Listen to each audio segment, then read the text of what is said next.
அரசு வேலை வாங்கி தருவதாக கூறி 15 லட்சம் ஏமாற்றிய டாக்டர் மகன் மீது திருப்பத்தூர் மாவட்ட காவல் கண்காணிப்பாளர் அலுவலகத்தில் பெண்கள் புகார் அளித்தனர். குடியாத்தம் பகுதியை சேர்ந்த டாக்டர் நாகராஜ் மகன் ஜெயகாந்தன் தனது தந்தைக்கு அதிகாரிகள் மத்தியில் செல்வாக்கு உள்ளதாகவும், எனவே அரசு வேலை வாங்கி தருவதாக கூறி வாணியம்பாடி VSP நகர் பகுதியை சேர்ந்த பிரேமா என்பவரிடம் 5 லட்சம் ரூபாய் பெற்றுள்ளார். மேலும் பிரேமா வசிக்கும் பகுதியில் உள்ள குமரேசன், சரஸ்வதி, ரியாஸ், அகமது, ஆனந்தன் ஆகியோரிடமும் 3 லட்சம் ரூபாய் வாங்கியுள்ளார். ஆனால் இதுவரை அரசு வேலை வாங்கி தராமலும் கொடுத்த பணத்தையும் திரும்பி தராமலும் ஏமாற்றி வந்துள்ளனர். இதுகுறித்து திருப்பத்தூர் மாவட்ட காவல் கண்காணிப்பாளர் அலுவலகத்தில் பாதிக்கப்பட்டவர்கள் ஜெகநாதன் மீது நடவடிக்கை எடுக்க வேண்டும் என புகார் அளித்தனர்.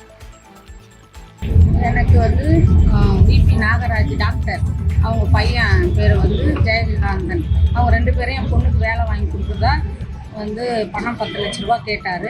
நாங்கள் அக்கௌண்ட் ட்ரான்ஸ்ஃபராக 3 லட்ச ரூபா அக்கௌண்ட் ட்ரான்ஸ்ஃபராகவும் கையில் 2 லட்ச ரூபா கொடுத்துட்டு மிச்சம் 5 லட்ச ரூபா நாங்கள் அப்புறம் கொடுக்குறோம், வேலை வந்தவங்களுக்கு கொடுக்குறோம் அப்படின்னு சொன்னாங்க. இது வரைக்கும் ஒன்றரை வருஷம் ஆகும். இது வரைக்கும் ஒன்றும் எங்களுக்கு பணம் கொடுக்கல. நாங்கள் பல தடவை போயிட்டு பணம் கேட்டோம், இல்லை வேலையை வாங்கிட்டோம்னா கொடுங்க, பணம்னா கொடுங்கன்ற மாதிரி கேட்டோம். இன்னைக்கு நாளைக்குன்னு சொல்லினே இருந்து 1.5 வருஷத்தை கட்டினாரு.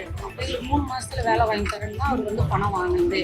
அதுக்கப்புறம் இப்போ ஃபோன் பண்ணி கேட்டால் நீ அசிங்கமாக வார்த்தையாலையும் பொம்பளைன்னு கூட பார்க்கல, என்ன நான் அநாகரிகமான வார்த்தையோ அசிங்கமான வார்த்தையாலும் பேசி நீ ஃபோன் பண்ணேன்னா உன்னை கொண்டுடுவேன், குடும்பத்தோடு ஒழிச்சிடுவேன் அப்படின்ற மாதிரி சொல்கிறாரு.